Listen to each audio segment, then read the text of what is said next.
अगर आपके पास अपने जीवन भर के सपने को सिर्फ एक इशारे से साकार करने की शक्ति हो तो आप क्या करेंगे? अगर आप उत्सुक हैं तो इस अद्भुत कहानी को लाइक और शेयर करें और भी दिल को छू लेने वाली सामग्री के लिए सब्सक्राइब करें। एक पल के लिए कल्पना कीजिए कि आप अपने पेशेवर जीवन के सबसे विवादास्पद दिन को जी रहे हैं।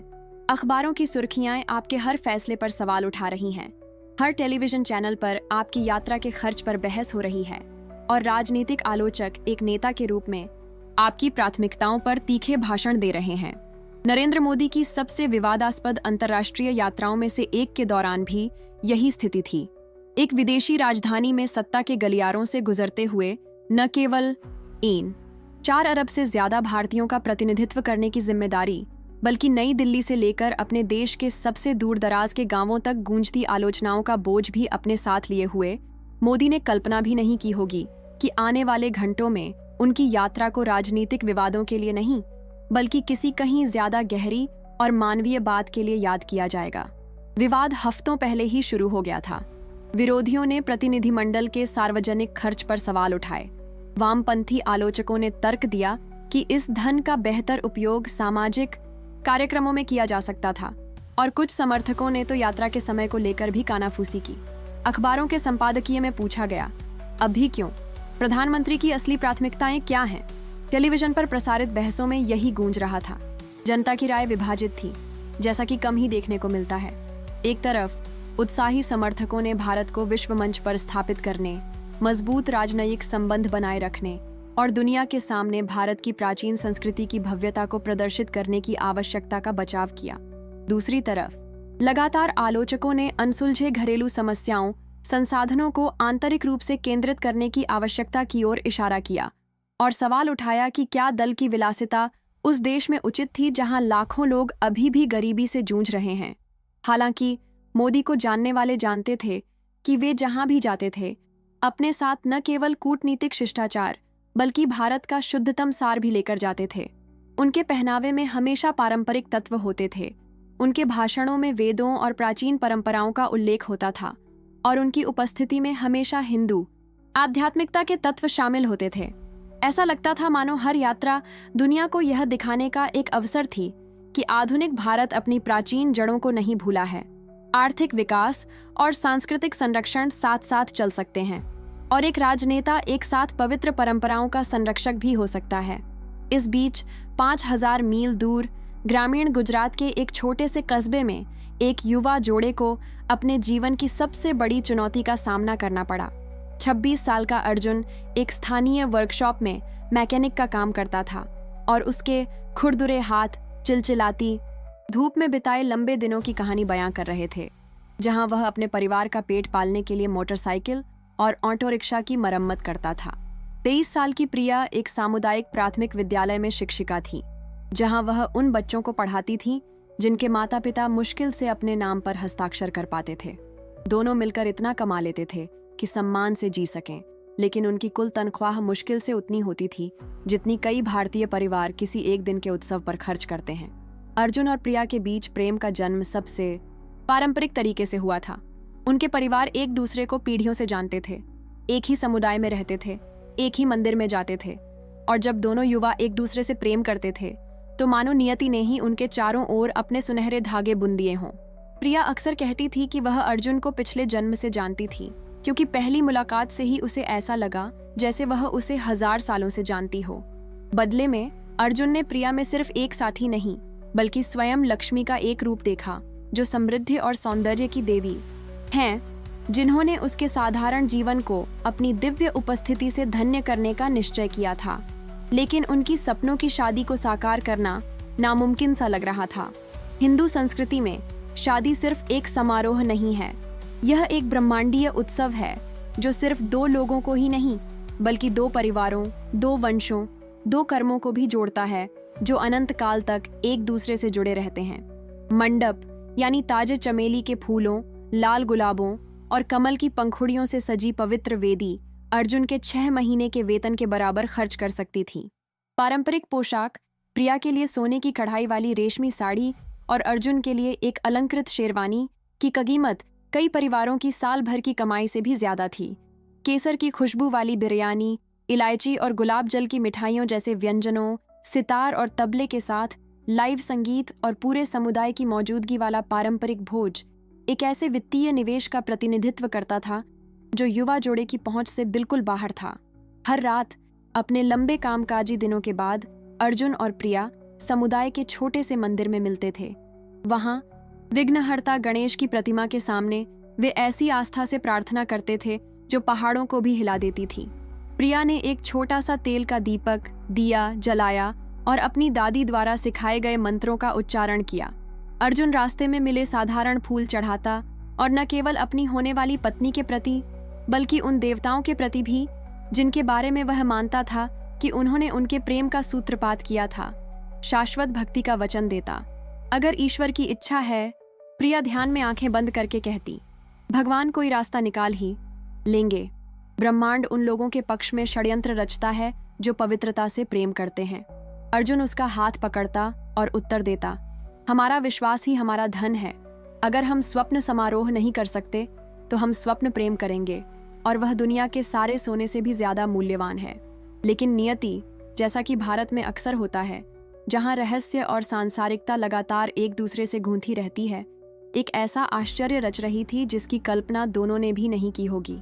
जहां मोदी अंतर्राष्ट्रीय अखबारों में आलोचना झेल रहे थे और अर्जुन शादी के लिए पैसे जमा करने में लगे थे, वहीं ब्रह्मांड में असंभव से लगने वाले संयोगों की एक श्रृंखला घटित हो रही थी। मानो तारे स्वयं एक ऐसा क्षण रचने की साजिश रच रहे हों जिसे पीढ़ियों तक याद रखा जाएगा। राजनयिक बैठकों के बीच ब्रेक के दौरान यह खबर मोदी तक उनके निजी सचिव के जरिए पहुंची। एक स्थानीय एनजीओ ने अर्जुन और प्रिया की कहानी का ब्यौरा देते हुए एक पत्र भेजा था, जिसमें बताया गया था कि कैसे यह जोड़ा उन हजारों युवा भारतीयों का प्रतिनिधित्व करता है जो पारंपरिक शादियों का सपना तो देखते हैं, लेकिन उन्हें पूरा करने के लिए संसाधनों की कमी है। हिंदी में सावधानी पूर्वक सुलेख के साथ हस्तलिखित इस पत्र में न केवल इस जोड़े की आर्थिक स्थिति बल्कि एक दूसरे के प्रति उनके समर्पण, उनके सामुदायिक कार्यों और कैसे वे अपने छोटे से शहर में आशा की किरण बन गए का भी वर्णन था। प्रिया ने 5 साल के शिक्षण कार्य में 200 से ज्यादा बच्चों को पढ़ना लिखना सिखाया था, अक्सर अपनी तनख्वाह से स्कूल की सामग्री खरीदी थी। अर्जुन ने दर्जनों गरीब छात्रों की साइकिलें मुफ्त में मरम्मत की थीं और सामुदायिक मंदिर के जीर्णोद्धार के लिए सामूहिक प्रयासों का आयोजन किया था। मोदी ने पत्र 3 बार पढ़ा। पहली बार पढ़ते समय वे कहानी की ईमानदारी से अभिभूत हो गए। दूसरी बार वे उस जोड़े की अपनी कठिनाइयों के बावजूद उनकी उदारता से अभिभूत हो गए। तीसरी बार पढ़ते समय एक नेता और एक धर्मनिष्ठ हिंदू के रूप में उनकी आत्मा में कुछ गहरा एहसास हुआ। उन्होंने उस जोड़े में न केवल 2 प्रेमी लोगों को देखा बल्कि स्वयं भारत का एक प्रतिनिधित्व देखा, मेहनती, समर्पित, उदार, स्वप्नशील और अपने सपनों को साकार करने के योग्य। मैं उनसे मिलना चाहता हूँ। मोदी ने महीनों पहले तय हुई एक कूटनीतिक मुलाकात को बीच में ही रोकते हुए अपने सचिव से कहा, चाहे कैसे भी हो, जब भी हो, मैं इन लोगों की आंखों में देखना चाहता हूँ और समझना चाहता हूँ कि एक ऐसे देश में अटूट विश्वास के साथ सपने देखने का क्या मतलब होता है, जहां सपने कभी कभी पूरे होना नामुमकिन सा लगता है। अगले कुछ घंटों में जो कुछ हुआ, उसने सारे प्रोटोकॉल तोड़ दिए।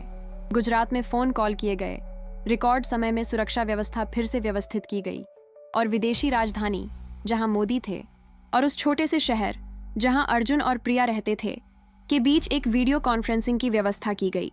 जब इस जोड़े को फोन आया कि भारतीय प्रधानमंत्री उनसे बात करना चाहते हैं, तो प्रिया भावुक होकर बेहोश हो गईं और अर्जुन सदमे में कई मिनट तक बार बार यही दोहराते रहे, ये सच नहीं हो सकता। 10 मिनट के लिए तय की गई बातचीत 1 घंटे से ज्यादा चली। मोदी ने अपनी मातृभाषा गुजराती में बात करते हुए उनके परिवारों, उनकी नौकरियों, उनके सपनों और उनकी आध्यात्मिक साधना के बारे में पूछा। प्रिया, जो अभी भी घबराहट से कांप रही थीं, ने बताया कि कैसे उन्होंने बच्चों को न सिर्फ पढ़ना लिखना सिखाया बल्कि अपनी संस्कृति और परंपराओं से प्यार करना भी सिखाया।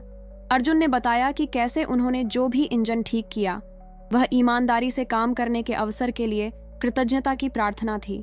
जब मोदी ने शादी के बारे में पूछा तो वे दोनों एक पल के लिए चुप हो गए और फिर प्रिया ने फुसफुसाते हुए कहा, साहब, हमने एक पारंपरिक समारोह का सपना देखा था, लेकिन हमने सीखा है कि सच्चे प्यार को पवित्र होने के लिए विलासिता की जरूरत नहीं होती। यही वह क्षण था जब मोदी ने वह निर्णय लिया जिसने न केवल इस जोड़े के जीवन को बदल दिया, बल्कि उनकी विवादास्पद यात्रा के बारे में जनता की धारणा को भी बदल दिया। उन्होंने बिना किसी सवाल के दृढ़ता से कहा, आपकी शादी आपके सपनों की होगी, इसलिए नहीं कि मेरे पास ऐसा करने की शक्ति है, बल्कि इसलिए कि आप हमारी संस्कृति के सर्वश्रेष्ठ का प्रतिनिधित्व करते हैं और हमारी संस्कृति अपनी पूरी भव्यता के साथ मनाई जाने की हकदार है। इसके बाद जो हुआ उसने बड़े बड़े आयोजकों को भी हैरान कर दिया। मोदी ने 2 राजनयिक कार्यक्रम रद्द कर दिए और अपनी टीम से तय समय से 1 दिन पहले भारत लौटने का इंतजाम करने को कहा।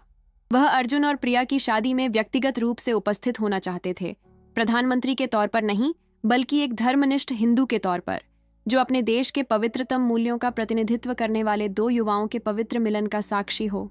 खबर प्रेस में लीक हो गई और जो एक और विवाद होने की उम्मीद थी, वह पूरी तरह से अप्रत्याशित हो गया। जिन पत्रकारों ने मोदी के यात्रा खर्चों की आलोचना में हफ्तों बिताए थे, वे अचानक खुद को उदारता और मानवीय जुड़ाव की एक कहानी पर रिपोर्टिंग करते हुए पाया।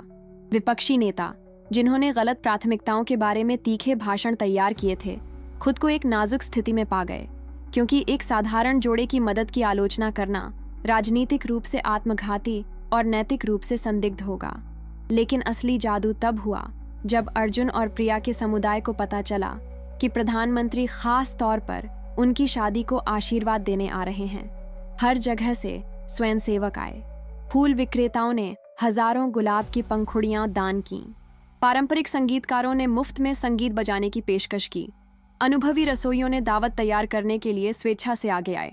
कुछ ही दिनों में जो एक साधारण शादी होनी थी, वह एक सामुदायिक उत्सव में बदल गई, जिसने सभी जातियों, धर्मों और सामाजिक वर्गों के लोगों को 2 प्रेमी युवाओं की विशुद्ध खुशी में एकजुट कर दिया। मंडप शहर के बीचों बीच बनाया गया था, जिसे केसरिया और सुनहरे कपड़ों, 500 मीटर के दायरे में फैली चमेली की मालाओं और सूर्यास्त के समय जादुई माहौल बनाने वाले तेल के दियों से सजाया गया था। प्रिया ने सोने के धागों से कढ़ाई की हुई लाल साड़ी पहनी थी, जो स्थानीय कारीगरों के एक परिवार द्वारा दान की गई वस्त्रकला का एक नमूना थी, और महिला समुदाय से उधार लिए गए उसके गहने उसकी दमकती भूरी त्वचा पर सितारों की तरह चमक रहे थे। अर्जुन हाथी दांत की शेरवानी, एक अलंकृत पगड़ी और एक दोस्त के दादाजी के पारंपरिक जूतों में शाही लग रहे थे। जब मोदी चुपचाप और बिना किसी औपचारिक धूमधाम के वहां पहुंचे, तो उन्होंने जो देखा उससे वे बेहद प्रभावित हुए। सैकड़ों लोग उन्हें देखने नहीं, बल्कि अर्जुन और प्रिया का जश्न मनाने के लिए इकट्ठा हुए थे। रंग बिरंगे परिधानों में बच्चे बड़ों के बीच दौड़ रहे थे, बुजुर्ग प्राचीन परंपराओं पर उत्साह से बातें कर रहे थे, और हवा में वह अनोखी ऊर्जा थी जो केवल भारतीय उत्सव ही पैदा कर सकते हैं। भक्ति, आनंद, संगीत, मसालों की सुगंध और यह एहसास कि कुछ पवित्र घटित हो रहा है। समारोह पारंपरिक रीति रिवाजों के साथ शुरू हुआ। पंडित, हिंदू पुजारी संस्कृत मंत्रों का उच्चारण कर रहे थे, जो अस्थायी स्पीकरों के माध्यम से गूंज रहे थे, जिससे रहस्यमय श्रद्धा का माहौल बन गया। मोदी ने आरती में भाग लिया, जोड़े के माता पिता के साथ तेल के दीपक जलाए, और जब सप्तपदी का समय आया, वे 7 पवित्र कदम जो जोड़े पवित्र अग्नि के चारों ओर उठाते हैं, जो हिंदू विवाह के 7 वचनों का प्रतीक है, तो कुछ असाधारण हुआ। अर्जुन और प्रिया, जो अपनी भावनाओं के बावजूद संयम बनाए हुए थे, रोने लगे। ये आंसू दुख या घबराहट के नहीं थे, बल्कि कृतज्ञता के इतने पवित्र और गहरे आंसू थे कि उन्होंने वहां मौजूद सभी लोगों को छू लिया। प्रिया ने अर्जुन का हाथ पकड़ा और इतनी जोर से फुसफुसाई कि सब सुन सकें, भगवान ने हमें हमारी कल्पना से भी ज्यादा दिया। उन्होंने हमें एक समुदाय दिया, उन्होंने हमें प्यार दिया, और उन्होंने हमें यह याद दिलाया कि चमत्कार उन्हीं के साथ होते हैं जिनमें आस्था होती है। अर्जुन की आवाज भर्रा गई और उसने कहा, मेरी पत्नी, हमारा प्यार जन्म से ही साधारण था, लेकिन आज यह इन सभी उदार हृदयों के सामने पवित्र हो गया है। हम न केवल अपने विवाह का, बल्कि इस दिन को संभव बनाने वाले प्रत्येक व्यक्ति की दयालुता का भी सम्मान करने का वचन देते हैं। लेकिन जब मोदी दंपत्ति को आशीर्वाद देने के लिए उनके पास गए, तो सबसे मार्मिक क्षण आया।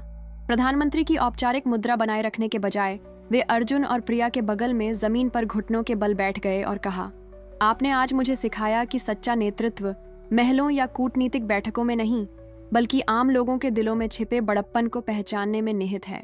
मुझे यह याद दिलाने के लिए धन्यवाद कि मैं भारत की सेवा क्यों करता हूँ। घुटनों के बल बैठे इस जोड़े ने मोदी का हाथ थाम लिया और खुलकर रो पड़े। प्रिया ने सिसकते हुए कहा, साहब, आपने हमें शादी से कहीं बढ़कर दिया। आपने हमें यह विश्वास दिलाया कि हमारे देश में अभी भी ऐसे नेता हैं जो आम लोगों के सपनों की परवाह करते हैं।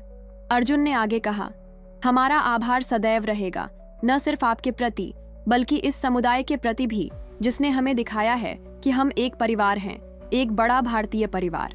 भीड़, जो सम्मानपूर्वक मौन होकर देख रही थी, तालियों और आंसुओं से भर गई। अजनबी गले मिले, बच्चे दूल्हा दुल्हन को छूने के लिए दौड़े, मानो उन्हें आशीर्वाद मिल रहा हो, और संगीतकारों ने अनायास ही उत्सव के गीत बजाना शुरू कर दिया, जिससे आकाश में चमकते तारों के नीचे सभी नाचने लगे। शादी के वीडियो सोशल मीडिया पर आग की तरह फैल गए। मोदी की एक विवादास्पद यात्रा के रूप में शुरू हुई यह यात्रा भारतीय डिजिटल प्लेटफॉर्म पर साल की सबसे ज्यादा शेयर की जाने वाली कहानी बन गई। Modi wedding, faith in India और लव विंस जैसे हैशटैग हफ्तों तक ट्रेंडिंग टॉपिक पर छाए रहे। राजनयिक विवादों को कवर करने आए अंतर्राष्ट्रीय पत्रकारों ने खुद को मानवता की एक ऐसी कहानी रिपोर्ट करते हुए पाया जिसने दुनिया भर के दर्शकों को भावुक कर दिया। जनमत पर इसका प्रभाव और भी प्रभावशाली था।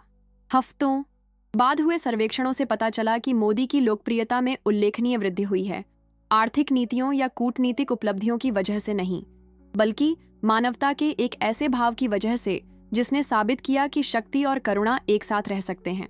जिन आलोचकों ने उनके यात्रा खर्चों पर तीखा हमला बोला था, उन्हें यह स्वीकार करना पड़ा कि कभी-कभी किसी नेता के जीवन के सबसे महत्वपूर्ण क्षण महलों में नहीं, बल्कि जनता के बीच घटित होते हैं, जब उनकी सबसे कम उम्मीद होती है। अर्जुन और प्रिया दृढ़ता और कृतज्ञता के राष्ट्रीय प्रतीक बन गए। प्रिया को शिक्षा सम्मेलनों में बोलने के लिए आमंत्रित किया गया, जहां उन्होंने बताया कि कैसे प्रेम पूर्वक शिक्षण पूरे समुदाय को बदल सकता है। अर्जुन एक सूक्ष्म उद्यमी बन गए। उन्होंने अपनी कार्यशाला का विस्तार किया और स्थानीय युवाओं के लिए रोजगार के अवसर पैदा किए। उन्होंने अपनी विनम्रता कभी नहीं खोई और हर बार जब उनका साक्षात्कार लिया जाता तो वे अपनी खुशी का श्रेय न केवल मोदी को बल्कि पूरे समुदाय की उदारता को देते थे, जिसने यह साबित कर दिया कि जब दयालु लोग किसी उचित उद्देश्य के लिए एकजुट होते हैं तो चमत्कार घटित होते हैं। अर्जुन और प्रिया की शादी इस इलाके में एक किंवदंती बन गई। युवा जोड़े उस मंदिर में जाने लगे जहां वे कभी प्रार्थना करते थे और अपने रिश्तों के लिए आशीर्वाद मांगते थे। जिस जगह मंडप बनाया गया था वह एक अनौपचारिक तीर्थ स्थल बन गया, जहां पूरे भारत से लोग अपनी शादी की प्रतिज्ञाओं को नवीनीकृत करने या बस उस जगह की ऊर्जा का अनुभव करने आते थे जहां प्रेम ने सभी प्रतिकूलताओं पर विजय प्राप्त की थी। सालों बाद जब भी पत्रकारों ने मोदी से उनके राजनीतिक जीवन के सबसे यादगार पलों के बारे में पूछा तो उन्होंने हमेशा उस शादी का जिक्र किया। वे कहते थे, राजनीति सत्ता के बारे में है, लेकिन नेतृत्व सेवा के बारे में है। उस दिन मैं भारत का प्रधानमंत्री नहीं था जो दो नौजवानों की मदद कर रहा था। मैं भारतीय संस्कृति का सेवक था, दो पवित्र हृदयों का सम्मान कर रहा था जिन्होंने मुझे याद दिलाया कि जीवन में क्या मायने रखता है। अर्जुन और प्रिया की कहानी ने एक प्राचीन सत्य को सिद्ध किया जो सदियों से भारतीय दर्शन में गूंजता रहा है कि ब्रह्मांड उन लोगों के पक्ष में षड्यंत्र रचता है जो सच्चे दिल से प्यार करते हैं, ईमानदारी से काम करते हैं और तब भी विश्वास बनाए रखते हैं जब सपने असंभव लगते हैं। एक ऐसे देश में जहां अध्यात्म और व्यावहारिकता हर मोड़ पर मिलते हैं, जहां राजनीति और भक्ति सामाजिक ताने बाने में गूंथे हुए हैं, उन्होंने दिखाया कि जब मानव हृदय करुणा के लिए खुल जाता है तो सबसे तीखे विवाद भी आशीर्वाद में बदल सकते हैं। भारत में जहां हर शादी एक वैश्विक उत्सव है, जहां हर नेता से न केवल एक संरक्षक बल्कि पवित्र परंपराओं का संरक्षक होने की अपेक्षा की जाती है, जहां दयालुता का हर कार्य प्राचीन मंदिरों में बुने गए मंत्रों की तरह पीढ़ियों तक गूंजता रहता है, मोदी, अर्जुन और प्रिया की कहानी एक राजनीतिक किस्से से कहीं बढ़कर बन गई है। यह एक आधुनिक दृष्टांत बन गया है कि कैसे मानवता के छोटे छोटे कार्य न केवल व्यक्तिगत जीवन बल्कि एक पूरे राष्ट्र की सामूहिक आत्मा को बदल सकते हैं। और आप जिन्होंने इस कहानी को अंत तक देखा, क्या आपको लगता है कि मानवता के छोटे छोटे प्रयास हमारे नेताओं के बारे में हमारी धारणा को सचमुच बदल सकते हैं? क्या आपको लगता है कि हमारे रोजमर्रा के मीडिया में छाए विवादों और आलोचनाओं के बीच शुद्ध मानवीय सुंदरता के कुछ पलों के लिए अभी भी जगह है जो हमें याद दिलाए कि जिंदगी में क्या मायने रखता है। अपनी राय कमेंट में जरूर बताइए, क्योंकि ऐसी कहानियों में तभी ताकत होती है जब उन्हें साझा किया जाए, जब वे दिल से दिल तक पहुंचें और देखने वाले हर व्यक्ति को याद दिलाए कि हम सभी में किसी के जीवन में बदलाव लाने की ताकत है, चाहे वह पल भर के लिए ही क्यों ना हो, भले ही वह सच्ची दयालुता के एक छोटे से इशारे से ही क्यों ना हो।